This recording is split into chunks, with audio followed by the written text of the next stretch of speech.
Hola Diana, buenos días, gracias por la comunicación y bueno, buenos días a los que están conectados. Sí, obvio. Bueno, ¿qué opinión te merece todo esto? Porque la verdad que cada día no se sabe con qué venimos, principalmente, y cada cambio va haciendo varias conjeturas alrededor. Hay un gran debate en este momento con respecto a este nuevo presupuesto que está presentando Milei. Bueno, sí, mira, el presupuesto se está debatiendo ya hace varias semanas, ¿Mm? casi llegó justo con los índices que había dado el INDEC acerca de la situación desesperante en la que están ya cayendo importantes sectores de la población. Uno de Sí. cada dos personas está en la pobreza, es Ujú. trágico en el tema de los pibes, ¿no? Siete de Sí. cada 10 chicos están más con la pobreza, y una cosa inédita que es el tema de el 20% de la población en la indigencia. Nosotros ayer estuvimos nuevamente en el debate. Mm. Desde el primer día lo rechazamos, te digo, para informar, así que venimos renegando en varias Sí, me comisiones ya. imagino, me Y imagino. bueno, y ayer volvimos, allá uno de nuestros compañeros presentó el Ujú. dictamen, porque viste que cada bloque presenta un dictamen. El nuestro ya quedó presentado de rechazo, Ujú. y centralmente porque todos los números que establece y esta regla fiscal, que es la novedad de este presupuesto, pero además las partidas que da para cada uno de los casos, es Sí, un estrangulamiento más al país y a nuestras necesidades. Así como para picotear, sí, vos tenés a las universidades en todos lados reclamando más presupuesto, sí. de lo que dicen las autoridades de las universidades, que necesitarían 7.200.000 pesos para poder abordar los gastos de este año. Solo Ujú. habla, y esos gastos son sin contar los sueldos de los que trabajan ad honorem, ¿no? Porque vos tenés Claro. cantidad de cátedras de compañeras y compañeros docentes que son ad honorem. Sin Ujú. contar pagarle a esa gente, repitiendo, Sí. igual el gobierno le va a dar la mitad. Es decir, ya vas a estar con problemas con las universidades, así que la única nuestra esperanza es que los estudiantes sigan peleando. Para salud hay un recorte entre el 30 y el 58%. Para educación se elimina o se suspende, digamos, ¿no? Como Sí. dicen técnicamente ellos, Ujú. la ley de financiamiento. Porque hay un tema, pero digamos, y te digo un dato más, es lo otro también, bueno, Sí. por supuesto, jubilados, todo eso Bueno, queda congelado. sí, Y aunque hace poco hubo un pequeño aumento, pero ese aumento para hasta cuánto puede alcanzar en este momento.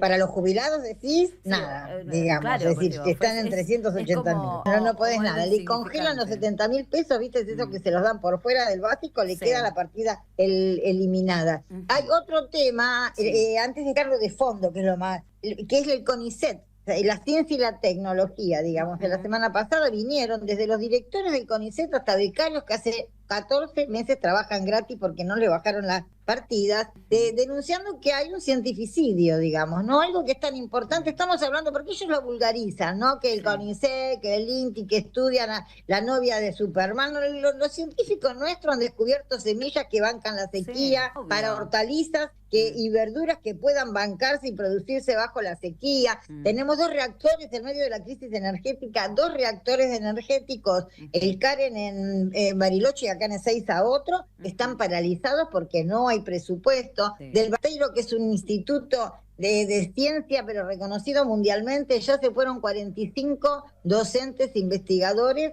porque Sí. los salarios que tienen no les alcanzan a No, sostener no. a sus familias. Además, imagínate que en Bariloche todo es más caro que lo que tenemos acá, Sí. así que se van al extranjero. No tener, es decir, evidentemente para este gobierno la educación, la ciencia, las universidades, todo lo que es conocimiento lo quiere eliminar porque quiere un país subordinado, ¿no? Mm. Y tiene que ver con esto de la regla fiscal, que es lo nuevo en este, bueno, no es nuevo, es No, una copia de algo que ya ya. tuvimos en el Ah, 2001, no, ¿no? no, no, no es bien eso. Mm. Exactamente. ¿Qué dice la regla fiscal? A ver. Tema número uno, todo lo que recaudemos va para pagar la estafa de la deuda externa. En el artículo 68 suspende todas las leyes de financiamiento, como esta de la, digamos, que dependen, que ya está establecido, como el financiamiento de la educación, que dice Ujú. 6% del PBI tiene que ir a educación, Sí. 0,47 del PBI tiene que ir a ciencia. Todo eso queda, todas esas leyes que tenían ya establecido cómo se Sí. financiaban, quedan suspendidas. Y después tiene un artículo más maldito, que es el número 70. Bueno, no sé cuál Ajá. es más maldito, no sé, digamos, uno porque Bueno, se enojan no, con todos, ¿no?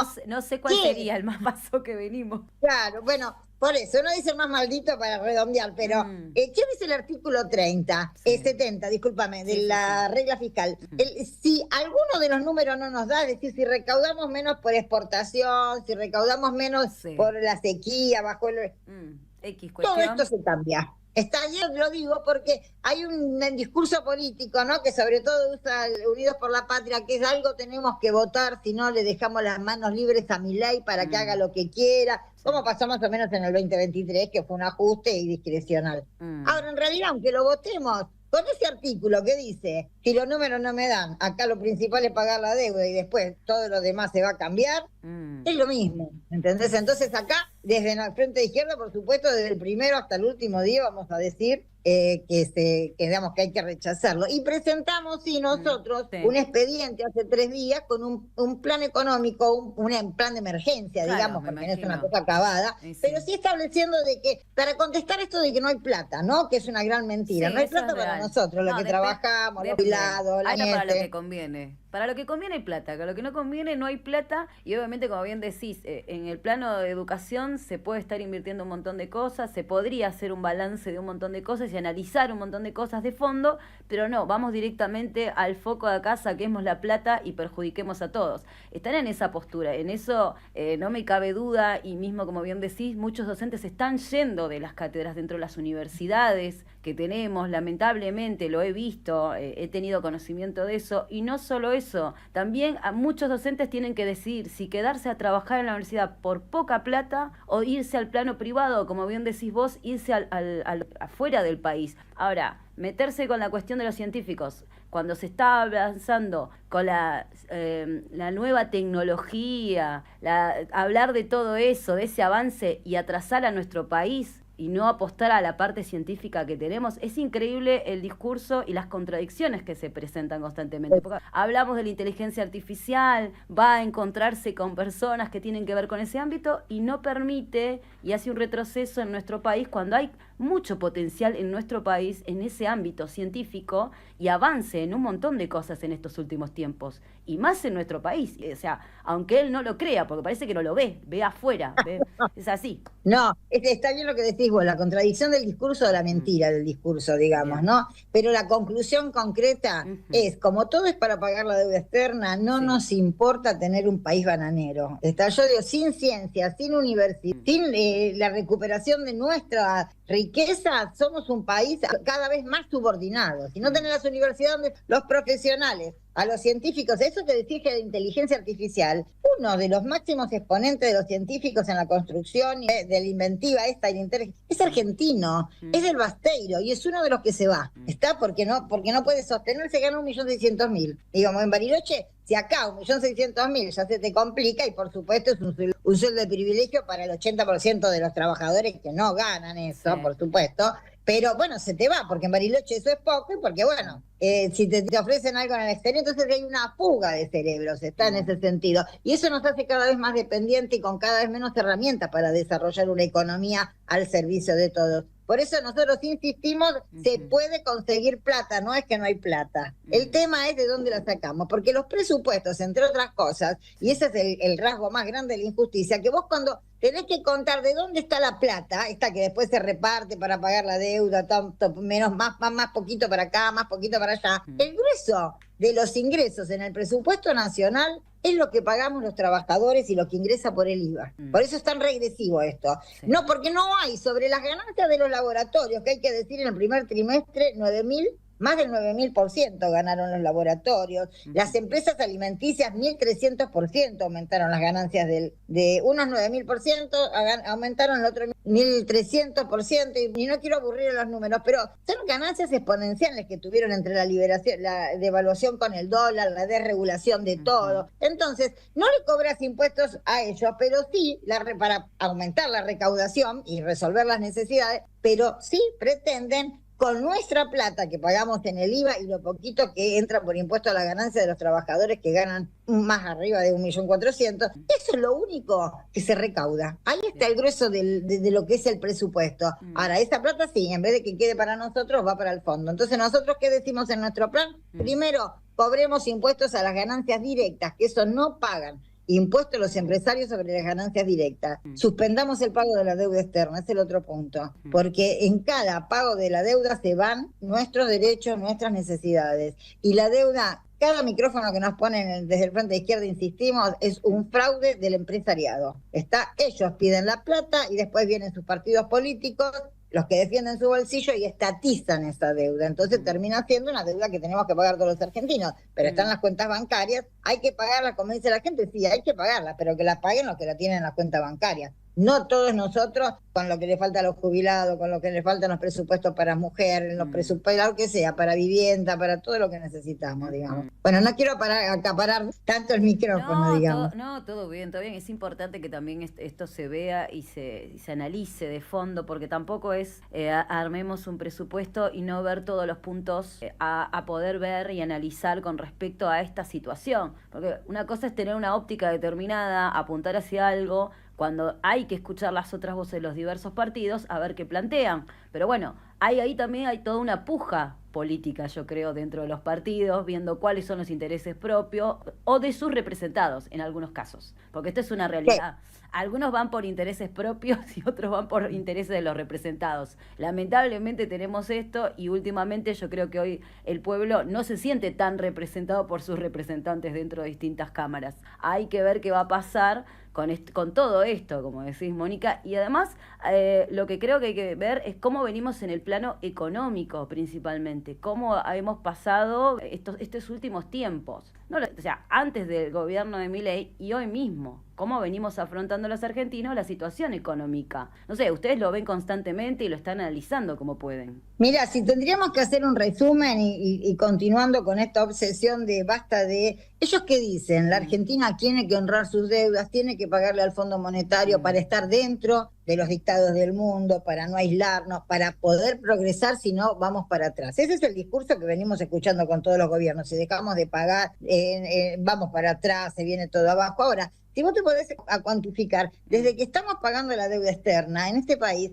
se viene creciendo cada vez más en la pobreza. Acá se terminó en el 2015 con el gobierno, para no tomar la historia desde la dictadura, ¿no? Que es una problemática que viene desde ahí, porque esas deudas se hizo ahí, después se reprofundizó con cada gobierno. Pero, para dar un número, debíamos cuando salimos de la dictadura 45.000 millones de dólares. Entregamos las empresas, liberamos los mercados, se achican todos los presupuestos, crece la pobreza, entregamos las tierras, estamos entregando los mares, todo lo que nos pide el Fondo Monetario, y ahora estamos debiendo 520.000 millones de dólares. Es decir, es impagable ya la deuda, ¿está? Porque además, este año también, otro datito, vamos a hacer todo este recorte, ¿no? En cada uno de los presupuestos para pagar unos 144.000 millones de pesos. Dice la misma lista del presupuesto, no la tengo acá encima, la tendría que por ahí revolver porque ayer la mostré en el debate. Pero la misma planilla te dice que vamos a pedir 158.000 millones, es decir, vamos a ajustarnos para pagar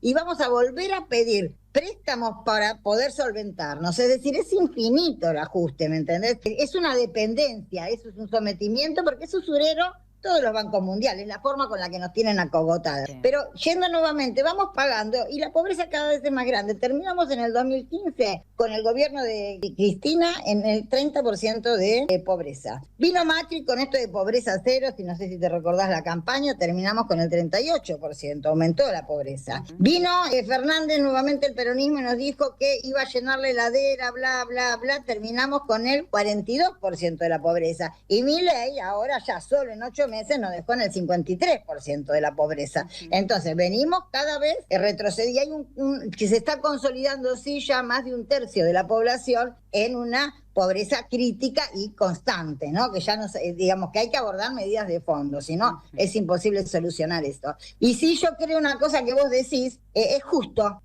políticamente que la gente deje de querer en estos representantes, porque de este Parlamento salió la ley base, la reforma laboral, bueno, y todas las leyes, la limitación del derecho a la protesta, porque acá tienen libertad los empresarios para hacer lo que se les dé la gana, pero los que tenemos que protestar en los paros, los docentes, los estatales, bueno, la tenés a la Bullrich, lo tenés a los diputados votando leyes en contra del derecho a la protesta. Así que bueno, sí, y yo creo igual además que ¿cómo se llama? Es esperanzador que dejemos de creer en todos los que nos gobernaron y sobre todo en Milei, que generó tanta expectativa, ¿no? Con gente que votó lamentablemente y bueno, pero que ya se está dando cuenta y está luchando, eso es lo esperanzador. Yo creo que eso es bien lo que decís, Mónica, me parece que eso es lo esencial, que la gente abra los ojos un poco, qué está pasando, qué se está haciendo y cómo se está moviendo la situación económica. Muy bien lo dijiste vos, en estos últimos años todas las deudas, la deuda de cómo vino de la dictadura, que era desde ahí vino el gran conflicto que tuvo nuestro país. Quizás hubo algunas otras pequeñas deudas mucho antes, si no vamos a ir más lejos en la historia, pero ahí fue el foco principal, como bien decís vos. Pero de ahí fuimos adquiriendo deudas constantemente. Para poder zafar una deuda, seguimos sumando otra deuda más. Y hoy tenemos la deuda que tenemos, ¿me entendés? Es como cuando pagaste en la tarjeta, claro, el pago mínimo. Claro. ¿Viste? Que entonces te hace cada vez más grande. Claro. Bueno, eso es esto. Pagas, pero tenés que volver a pedir, entonces tenés que volver a financiar y se hace cada vez más gordo. Eso es como está. Pero encima deuda que no es nuestra, porque no es que con esa plata hicimos puentes, hicimos autopistas, hicimos escuelas, hospitales, algo. No, con esa deuda se fue fuga de capitales, la metieron en los bancos extranjeros. Es eso, esa deuda. Bien. Lo que pasa es que después vienen los políticos y votan, reconocemos la deuda externa, el pacto con el Fondo Monetario, bla, bla, lo legalizamos y entonces terminamos pagándola todos. No, lamentablemente pasa muy bien lo que estás diciendo. Justamente eso pasa. Bueno, vamos a ver qué pasa con todo esto. Vas a tener que seguir peleándola. Ahí adentro no te va a quedar. Fuera del Parlamento, hay que pelear, si no, no hay futuro, chicos. Adentro y fuera, hay que hacer eso porque me parece que eso es lo esencial y más en estos momentos. Mónica, me quedaría horas hablando con vos. Te agradezco mucho que bajes un poco todo esto porque es importante que la gente que está del otro lado también escuche y escuche también otras voces para que vea también todo lo que hay. Me parece que es importante. Gracias. Muy bien, y solo te paso un aviso más. No, dale, hay que repudiar la votación de los representantes del gobierno en la ONU, que ahora el 25 de noviembre es el Día Internacional contra la Violencia de Género. 170 países votaron a favor de profundizar las medidas preventivas contra la violencia a las mujeres en un mundo donde en Afganistán le prohíben hablar en público, en Irán están sacando una ley para que las pibas se puedan casar a partir de los 9 años, legalizar eso, ¿no? En un mundo que lucha y luchamos todas, y en Argentina siguen los femicidios, por supuesto, además de que nos recortaron todo, y es el único país que votó en contra de hacer campañas contra la violencia hacia las mujeres fue el de Argentina con el gobierno de Milei. Así que hay que repudiarlo y el 25 tenemos que estar en la calle, chicas. Es así. Muchas gracias, Mónica. Te agradezco estos minutos y también todo. Gracias a vos. Un abrazote. Chao. Chao.